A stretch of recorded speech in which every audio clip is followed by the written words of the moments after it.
Hello everyone, and welcome to episode 3.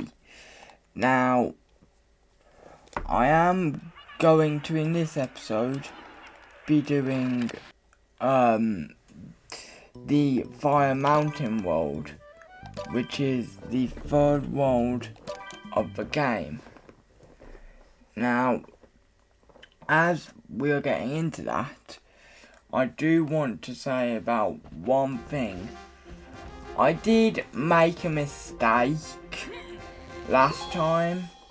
I think I said I'm gonna go for 100% completion, but I'm not gonna do the expert levels. Turns out, afterwards, I looked up what you need to do for 100% completion in the Nintendo Switch version of Mario vs. Donkey Kong, and it turns out that you actually do need to get to beat all the expert levels to get 100% completion. So I will be doing the expert levels. Oh drat, for mistake. But I'm actually recording this on Wednesday, so unfortunately,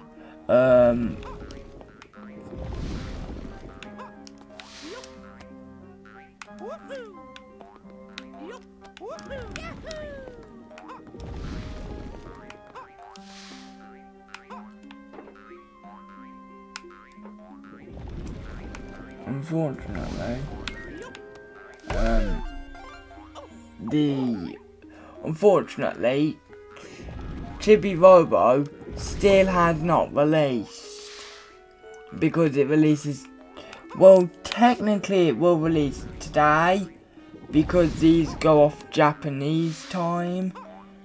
The Nintendo Switch Online releases go off Japanese time, so technically it will release today, but when it releases today, it'll be close to midnight when it releases.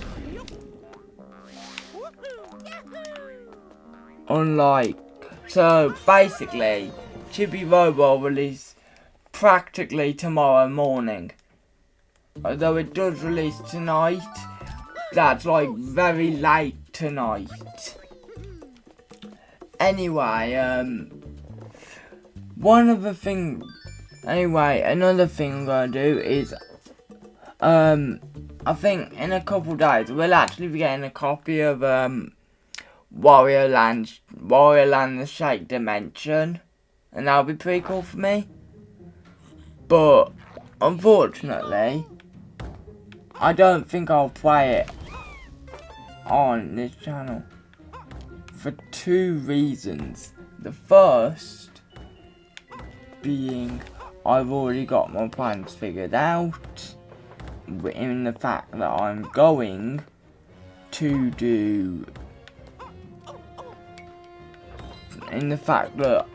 to play the whole of this game, and then the original Donkey Kong on Game Boy, and also the fact that Wario Land Shake It is on Nintendo Wii. And here's the problem. I am only playing this game on the Switch because we can easily move my Nintendo Switch upstairs to here, which is my bedroom, and downstairs, which is to my lounge. But here's where the problem occurs. The problem is that with a Nintendo Wii, or in my case, I'll be playing it on my Nintendo Wii U. Unfortunately, the Nintendo Wii/Wii U is one of those consoles that are really big, so you can't really move it anywhere. I'll tell you once though, the one time I went on holiday,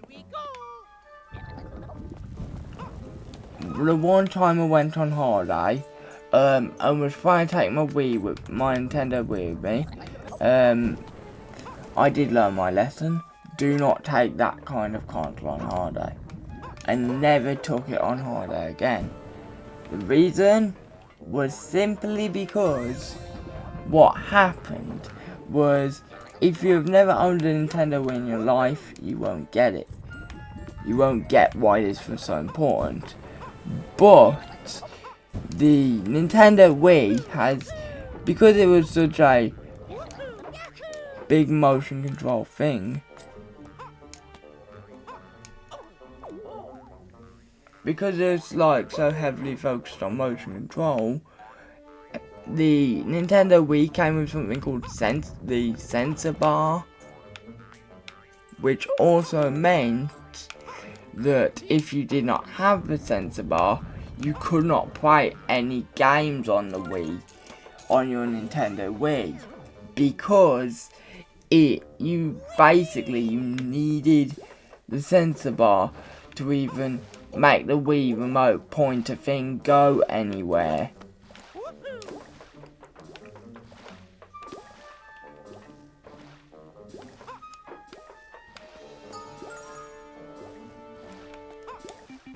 Hammer time, eh? But like, you see, problem was, we had got everything, the Wii, everything like that. One thing we'd forgotten to take was the sensor bar itself.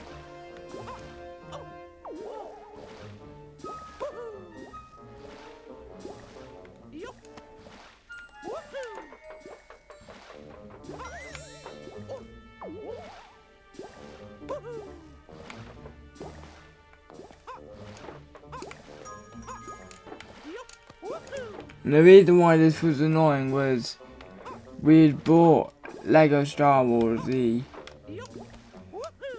complete saga and all that, as a game I wanted to play at the time, so we took that everything.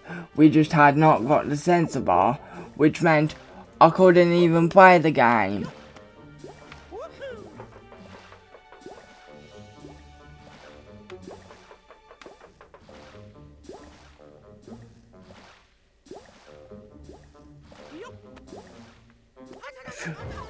Okay, first time I've lost life. But anyway, like, that was the problem. Oh, drat. But anyway, like, thing is, I like how the boss battles are done, because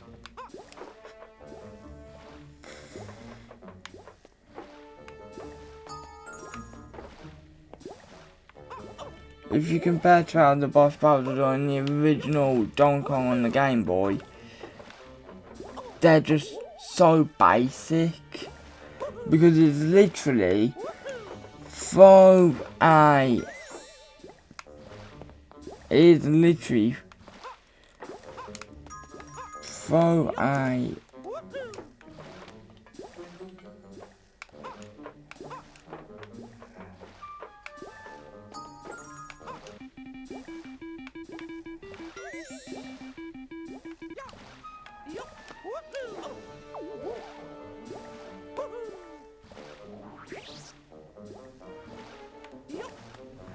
like, it's literally just a, it's literally just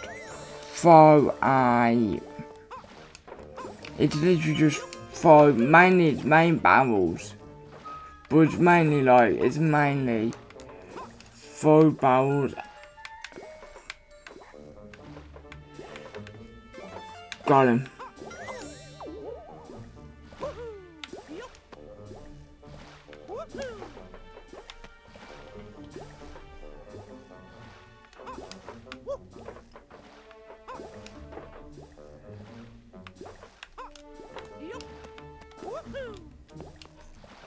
There we go, got it. Anyway, it's literally like just mainly throw barrels at Donkey Kong, and like that's it. Now,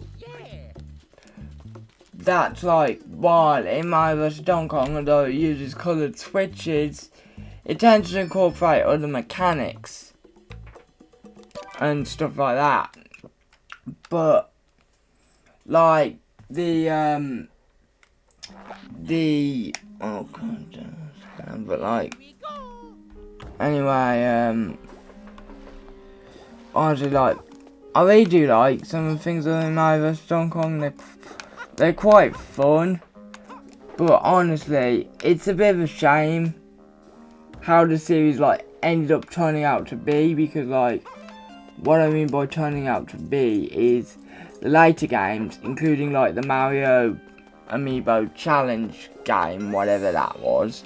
It's on the Wii U. I actually have it. But whatever that was,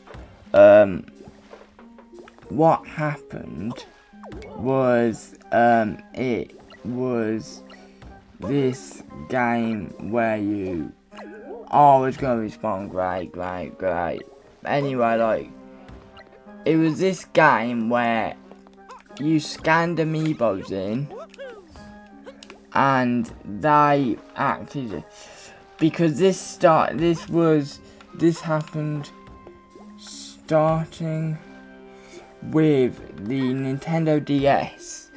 Because of the DS's touchscreen, what Nintendo did, starting with Mario vs Donkey Kong 2 March of the Minis, was they took Mario kind of out of the picture.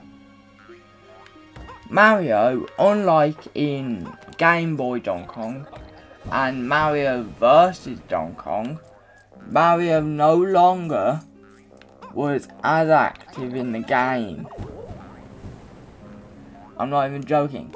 He couldn't do handstand jumps, he couldn't do double handstand jumps, he couldn't do backflips, couldn't do any of the cool stuff he does in Donkey Kong on the Game Boy and Mario vs Donkey Kong. Couldn't do any of that, unfortunately.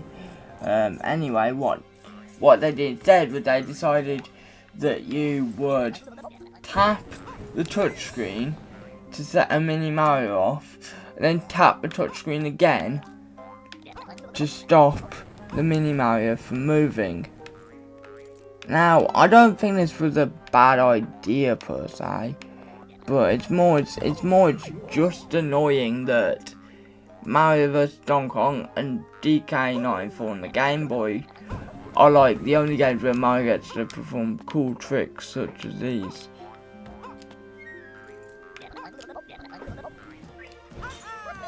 Right, that's another one got. Good. And now I think we're doing like, yeah, level 5. And I'll tell you about this in the first place. Being a remake, this game does introduce 2 new worlds. So in the original game, you had the world we've been doing, World 3, the Fire Mountain world. I can't remember all the exact names of the worlds. But what happened was, there was the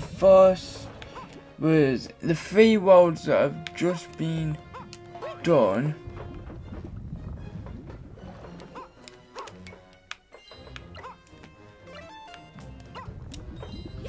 The 2 worlds that we've done, and this is the 3rd one, were all in the original Mario vs Donkey Kong.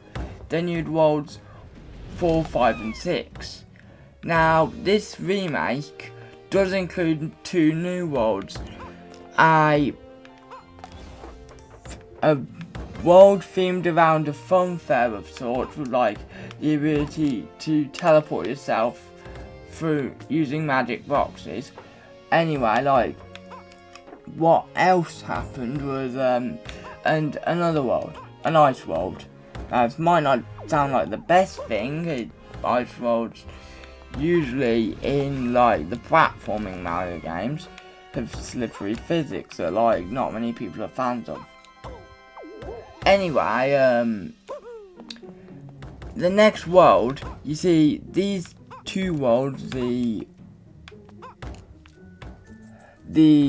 Funfair world is now World 4, and the Ice world is now World 6. So in the next episode we will be doing that new Funfair world that wasn't in the original game. They probably could have put some more stuff in, because like there's a time attack mode and stuff. Like, this game is really short, so probably don't buy it at full price, which is like, I think £40, $60 if you're in North America. So like, maybe don't buy it at full price, but like, it's quite a short game. Oh boy, this is the one where lava drains slowly. Well, it goes up and down, if I remember correctly.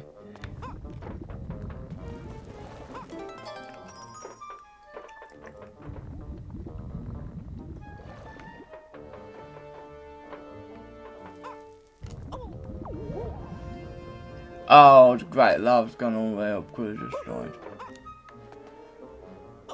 Oh.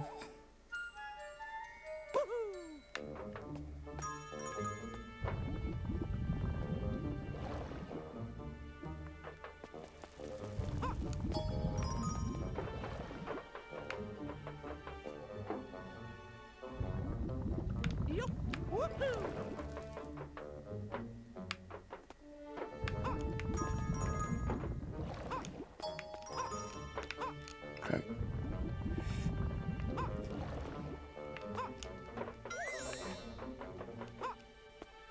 Anyway, like, they probably could have done more with the game, the new remake. I'm not criticising them, it's just, the game by itself is short. And I just panicked and oh no.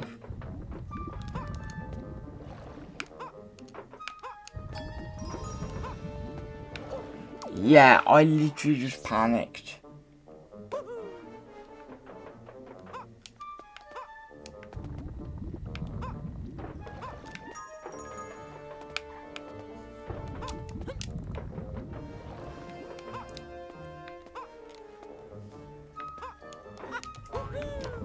Anyway, like, they could have done more with the game.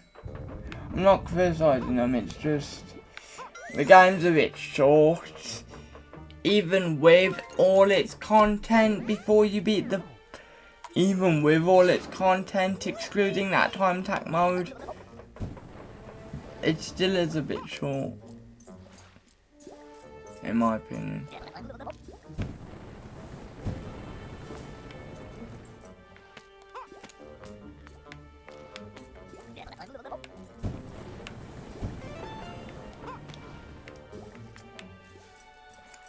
Anyway, like, because in order to get 100%, you see oof.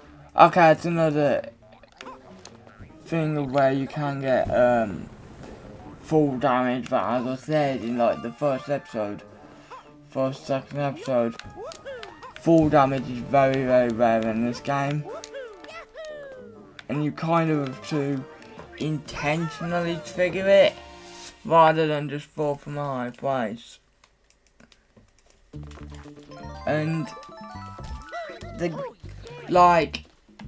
you see, in order to get 100, I'll just cover 100% actually, because in order to get 100%, you need to, okay, let's get some lives then. But in order to get 100% completion in this game, you have to, I think, beat the game. So, to get a gold star on, the, to get a gold star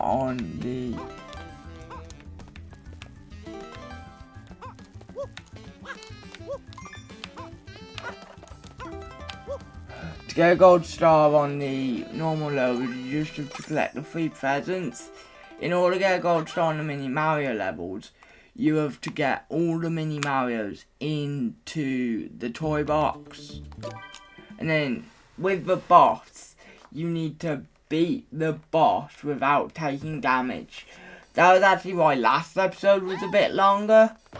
And that's why I was saying last episode, I might if I don't get if I don't get 100% completion first try, I might do a clear up episode where everything that I didn't get 100% completion on, I would go back and try to get 100% on.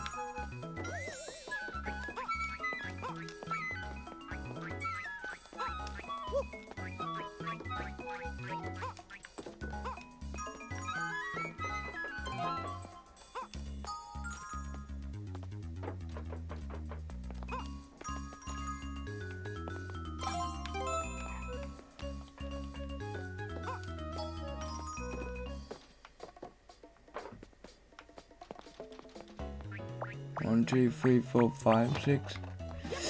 Got that finished, and then that's also why not taking damage on the boss was also why I said about that was why last episode was a bit longer, because I was determined to beat the boss without taking damage, so it took a bit longer. And that's also why I said I might do 100% clear up episodes if I didn't get 100% first try. Also, this boss, personally, he's very reminiscent of how boss fights are done in DK94, but it's really cool, personally. Oh, never mind. Basically, he chucks a barrel.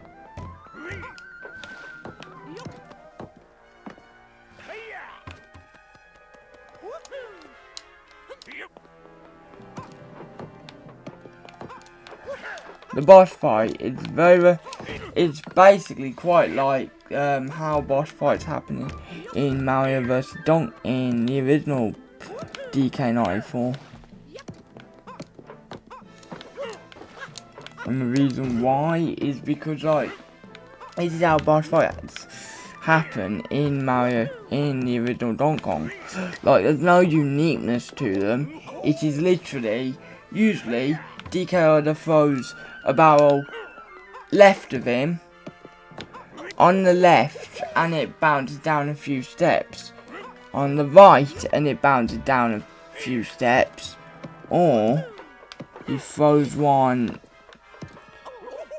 either throws one to the left and it bounces down a few steps, to the right and it bounces down a few steps, or he throws one straight down the middle like he did just then.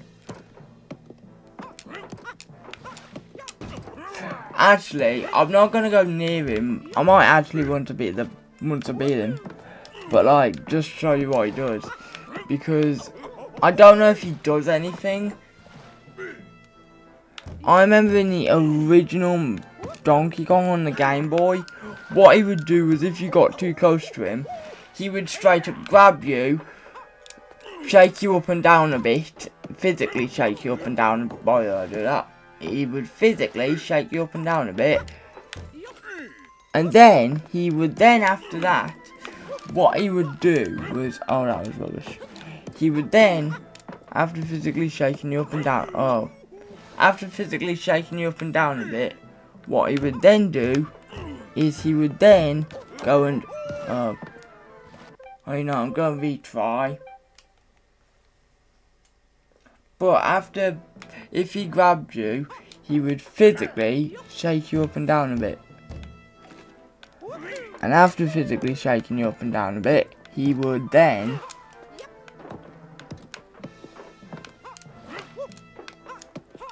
what he would then do is he'd then actually properly really throw you.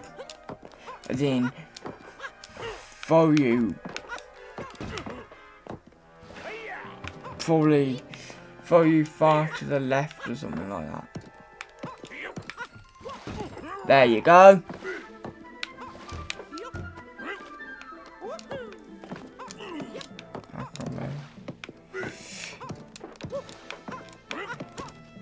Oh.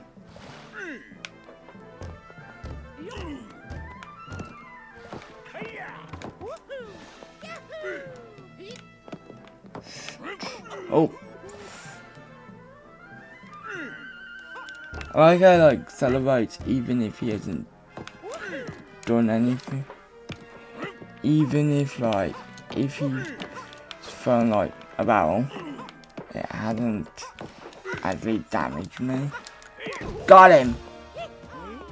There we go, 1. And he's off again.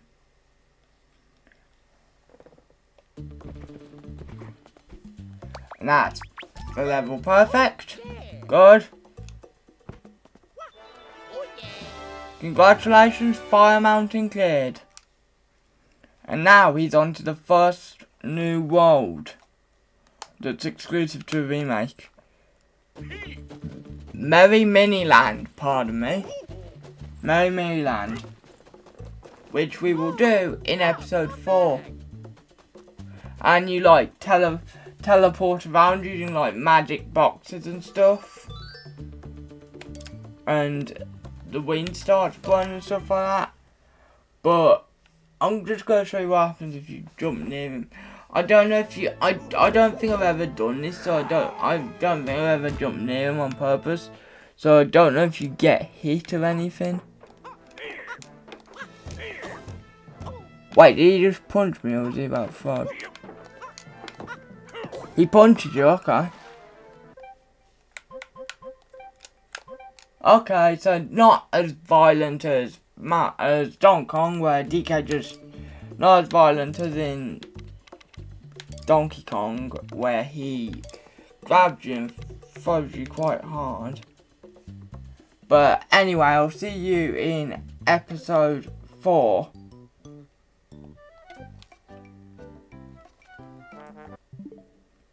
Bye.